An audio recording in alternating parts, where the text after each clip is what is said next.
ओम शांति। 30/1/2024। बाबा ने कहा, मीठे बच्चे, अब तुम्हारी सुनवाई होती है। बाप तुम्हें दुख से निकाल सुख में ले जाते हैं। अभी तुम सबकी वानप्रस्थ अवस्था है, वापस घर जाना है। प्रश्न है, सदा योग युक्त रहने तथा श्रीमत पर चलने की आज्ञा बार बार हर बच्चे को क्यों मिलती है? उत्तर है, क्योंकि अभी अंतिम विनाश का दृश्य सामने है। करोड़ों मनुष्य मरेंगे, नेचुरल कैमलिटीज होगी। उस समय स्थिति एक रस रहे, सब दृश्य देखते भी मरुआ मौत, मलू का शिकार। ऐसा अनुभव हो, उसके लिए योग युक्त बनना पड़े। श्रीमत पर चलने वाले योगी बच्चे ही मौज में रहेंगे। उनकी बुद्धि में रहेगा कि हम तो पुराना शरीर छोड़ अपने स्वीट होम में जाएंगे। ओम शांति। रूहानी बाप बैठ रूहानी बच्चों से रूह रेहान करते हैं, अथवा रूहों को समझाते हैं, क्योंकि रूहों ने भक्ति मार्ग में बहुत याद किया है। सब आशिक है एक माशुक के, उस माशुक से बाबा का चित्र बना हुआ है। उनको बैठ पूछते हैं, उनसे क्या मांगना चाहते हैं? वह पता नहीं है। पूछते तो सब हैं, शंकराचार्य भी पूजा करते हैं। सब उनको बड़ा समझते हैं। भल धर्म स्थापक हैं, परंतु वह भी पुनर्जन्म लेते लेते नीचे उतरते हैं। अभी सब पिछाड़ी के जन्म में आकर पहुंचे हैं।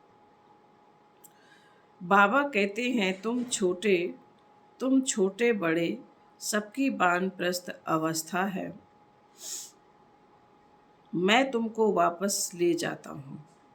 मुझे बुलाते ही हैं कि पतित दुनिया में आओ। कितना रिगार्ड रखते हैं।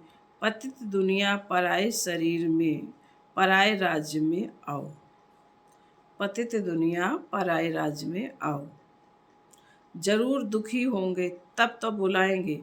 गाया जाता है, दुख हरता सुख करता।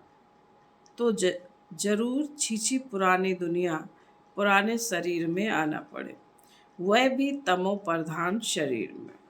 सतो प्रधान दुनिया में मुझे कोई याद भी नहीं करता। ड्रामा अनुसार सबको मैं सुखी बना लेता हूँ। बुद्धि से काम लेना है कि सतयुग में जरूर आदि सनातन देवी देवता धर्म होगा।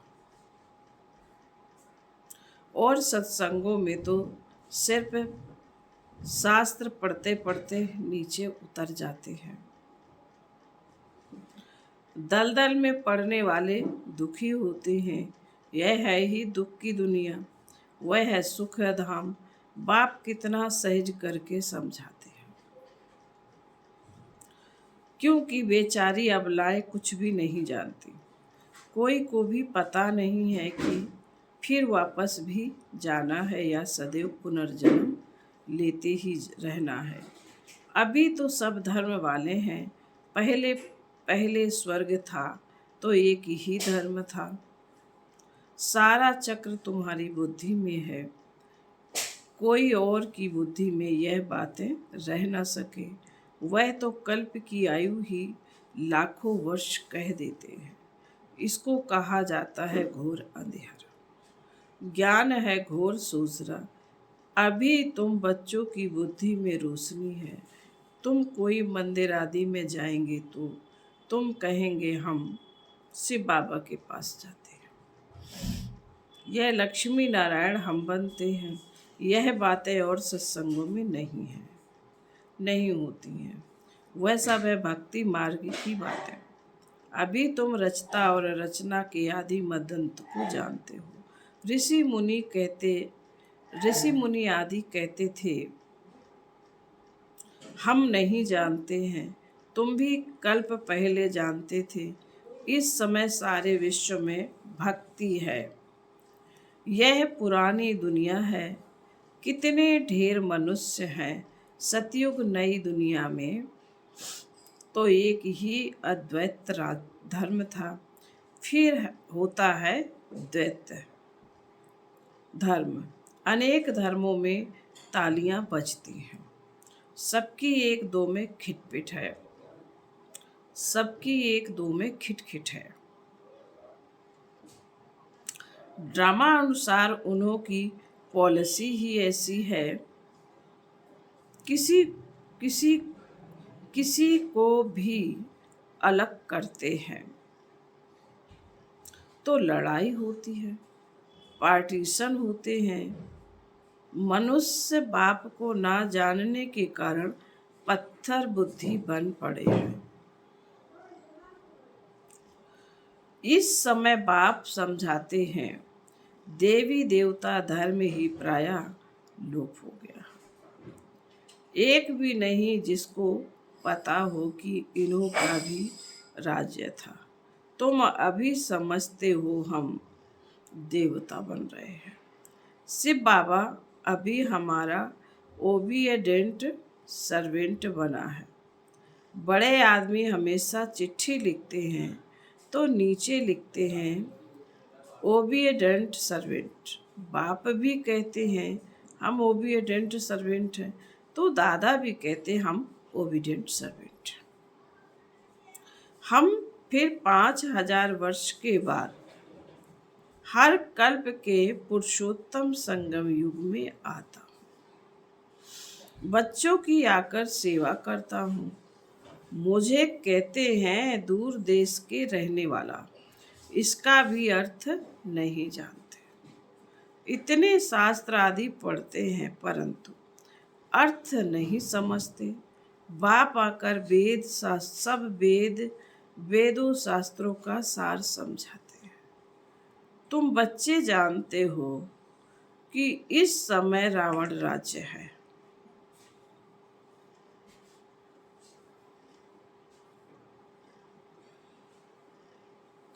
मनुष्य पतित बनते हैं, यह भी ड्रामा बना हुआ है। तुम बच्चों को दोजख से निकाल बहिश्त में ले जाते हैं। उनको ही गार्डन ऑफ अल्लाह कहते हैं। कलयुग में है कांटों का जंगल, संगम युग पर फूलों का बगीचा बन रहा है। फिर वहां सतयुग में तुम सदा सुखी रहते हो, एवर हेल्दी वेल्दी बन जाते हो। आधा कल्प सुख फिर आधा कल्प दुख, यह चक्र फिरता ही रहता है। इनकी एंड होती नहीं। सबसे बड़ा बाप आते हैं सबको शांति धाम सुख धाम में ले जाते हैं। तुम जब सुख धाम में जाते हो तो बाकी सब शांति धाम में रहते हैं। आधा कल्प है सुख का, आधा कल्प है दुख का। उनमें भी सुख जास्ती है। अगर आधा आधा होता तो टेस्ट क्या आएगी। भक्ति मार्ग में भी बहुत धनवान थे। अभी तुमको याद आता है कि हम कितने धनवान थे। बहुत धनवान जब देवाला मारते हैं तो याद आता है कि हमारे पास क्या क्या था, कितना धन था। बाप समझाते हैं भारत साहूकार था, पैराडाइज था। अब देखो कितना गरीब है। गरीबों पर ही रहम पड़ता है। अब एकदम कंगाल बन पड़ते हैं। भीख मांग रहे हैं। जो साल्वेंट थे अब इन साल्वेंट बन पड़ते हैं। यह भी नाटक है। बाकी जो भी धर्म आते हैं वह बाई प्लाट है। कितने धर्म हैं, मनुष्य वृद्धि को पाते रहते हैं। भारतवासियों के ही 84 जन्म हैं। एक बच्चे ने और धर्मों का हिसाब किताब निकाल कर भेजा था।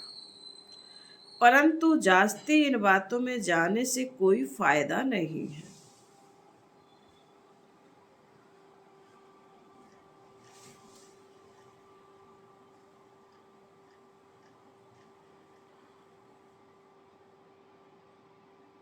ये भी वेस्ट ये भी वेस्ट ऑफ टाइम हुआ।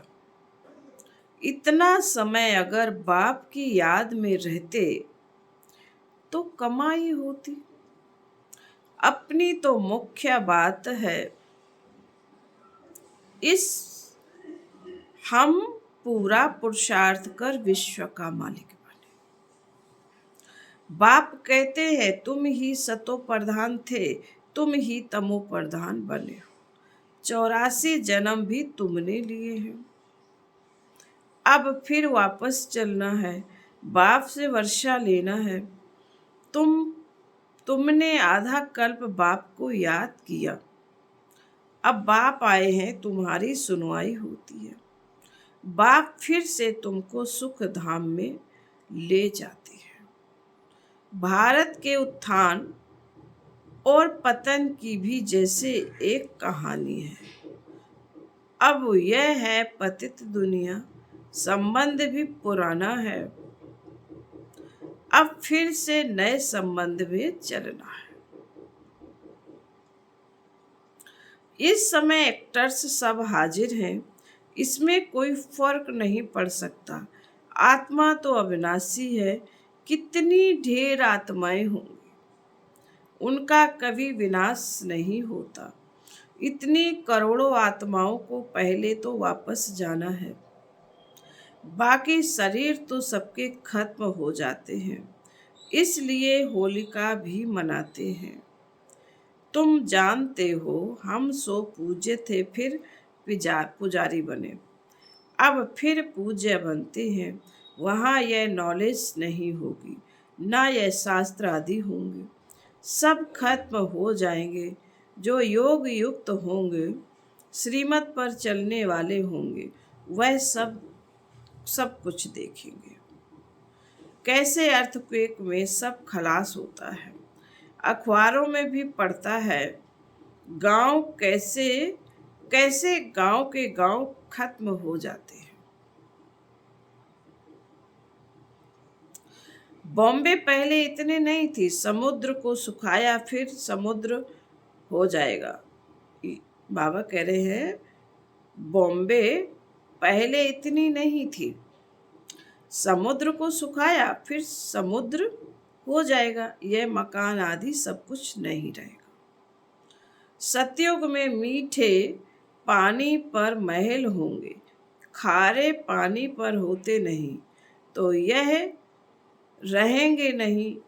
एक ही उछल समुद्र की आई तो सब खत्म हो जाएंगे। बहुत उपद्रव होंगे, करोड़ों मनुष्य मरेंगे, अनाज कहाँ से आएगा? वो लोग भी समझते हैं आफतें आनी है। मनुष्य मरेंगे तो जो योग युक्त होंगे वह उस समय मौज में रहेंगे। मरुआ मौत मगलू का शिकार। बर्फ भी बरसात पड़ने से ढेर मनुष्य मर जाते हैं। बर्फ की बरसात होने से ढेर मनुष्य मर जाते हैं। बहुत नेचुरल कैमलिटीज होगी, यह सब खत्म हो जाएंगे। इसको कहा जाता है नेचुरल कैमलिटीज। गॉडली कैमलिटीज नहीं कहेंगे, गॉड को दोष कैसे देंगे?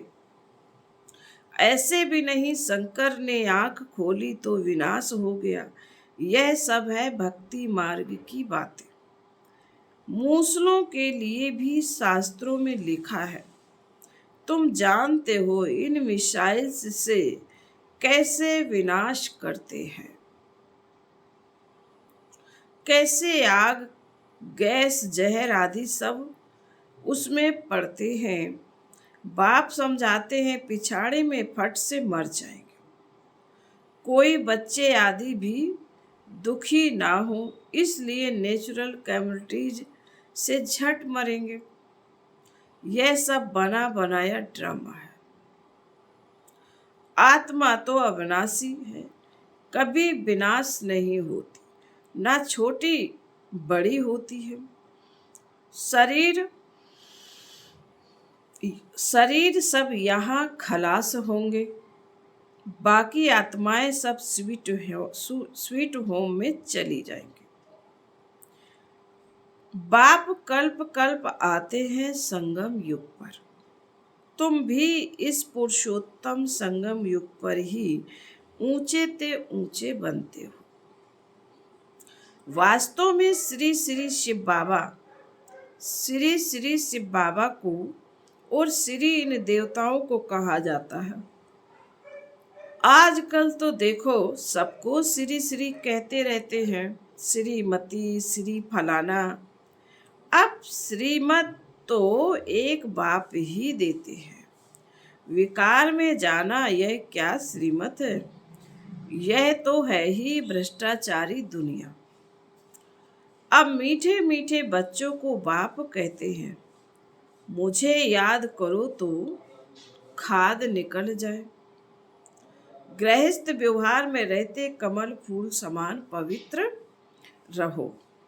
स्व को अब विश्व के आदिमदंत के चक्र का ज्ञान हुआ है, परंतु यह अलंकार तुमको नहीं दे सकते। आज तुम अपने को स्वदर्शन चक्रधारी समझते हो, कल माया थप्पड़ लगा दे तो ज्ञान ही उड़ जाए। इसलिए तुम ब्राह्मणों की माला भी नहीं बन सकती।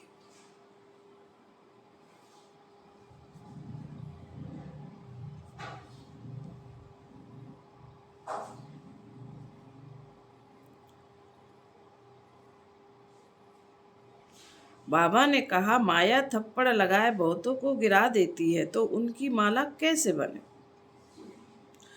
दशाएं बदलती रहती हैं। रुद्र माला ठीक है, विष्णु की माला भी है, बाकी ब्राह्मणों की माला नहीं बन सकती। तुम बच्चों को डायरेक्शन देते हैं कि देह सहित देह के सब धर्म छोड़ मामेकम याद करो।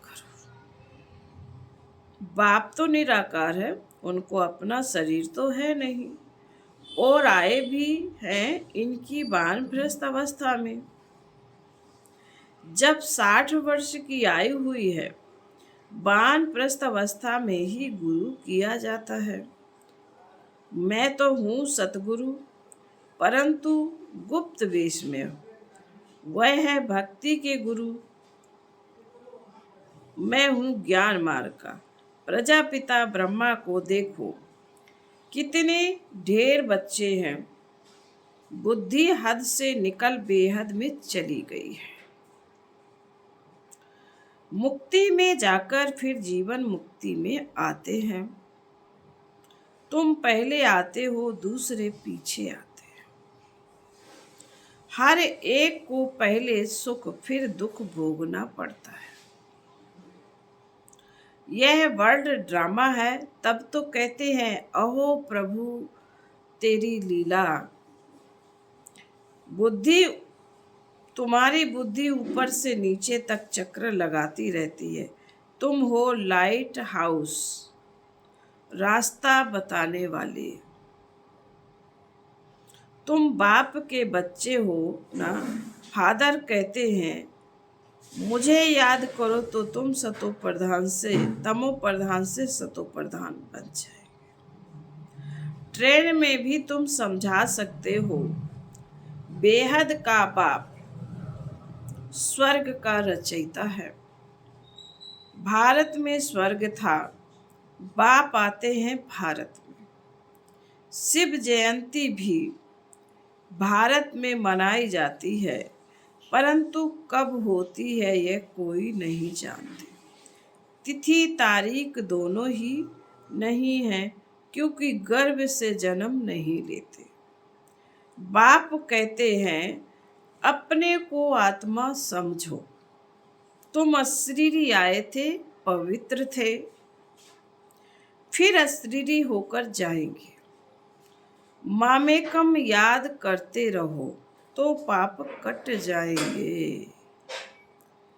फिर बाबा कहते, अच्छा मीठे मीठे सिकिल धे बच्चों प्रति मात पिता बाप दादा का याद प्यार और गुड मॉर्निंग। रूहानी बाप की रूहानी बच्चों को नमस्ते। हम रूहानी बच्चों की रूहानी मात पिता बाप दादा को याद प्यार, गुड मॉर्निंग और नमस्ते नमस्ते नमस्ते। धारणा के लिए मुख्य सार। पहली पॉइंट में बाबा ने कहा है, लाइट हाउस बन सबको रास्ता बताना है। बुद्धि हद से निकाल बेहद में रखनी है। स्वदर्शन चक्रधारी बनना है। नंबर 2, अब वापस घर जाना है, इसलिए इस वानप्रस्थ अवस्था में सतो प्रधान बनने का पुरुषार्थ करना है। अपना टाइम वेस्ट नहीं करना है। वरदान। संबंध संपर्क में आते डायमंड बन डायमंड को देखने वाले बेदाग डायमंड भाव। बाप दादा की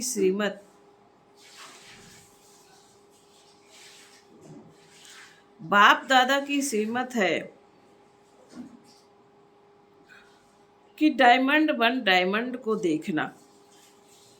चाहे कोई आत्मा काला कोयला एकदम तमोगुणी हो, लेकिन आपकी दृष्टि पड़ने से उसका कालापन कम हो जाए। अमृत वेले से रात तक जितनों के भी संपर्क में आओ, सिर्फ डायमंड बन डायमंड देखते रहो। किसी भी विघ्न अवस्था स्वभाव के बस डायमंड पर दाग ना लगे। चाहे अनेक प्रकार की परिस्थितियों के विघ्न आए, लेकिन आप ऐसे पावरफुल बनो जो उसका प्रभाव ना पड़े। स्लोगन है, मन और बुद्धि को मन मत से सदा खाली रखने वाले ही आज्ञाकारी हैं। आज का अव्यक्त साइलेंस द्वारा डबल लाइट फरिश्ता स्थिति का अनुभव करो। जैसे अंतरिक्ष यान वाले ऊंचे होने के कारण सारे पृथ्वी के जहां के भी चित्र खींचने चाहे खींच सकते हैं, ऐसे साइलेंस की शक्ति से अंतर्मुक्ता की गुफा में बैठकर साइलेंस की गहरी अनुभूति करो। यह अनुभूति डबल लाइट फरिश्ता बना दे। ओम शांति।